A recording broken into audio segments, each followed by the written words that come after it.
A Bíblia diz que tudo que Deus faz é bom.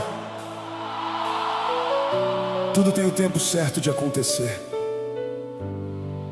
Mesmo quando você não entende o processo, Deus continua cuidando de cada detalhe. E hoje Ele manda te dizer: eu te amo e não esqueci das promessas que fiz para a tua vida. Então não desista agora. O céu ainda está trabalhando ao teu favor.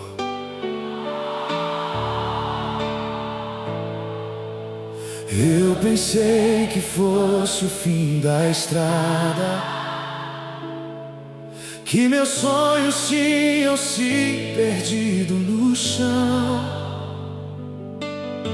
mas Deus estava escrevendo a história com as próprias mãos.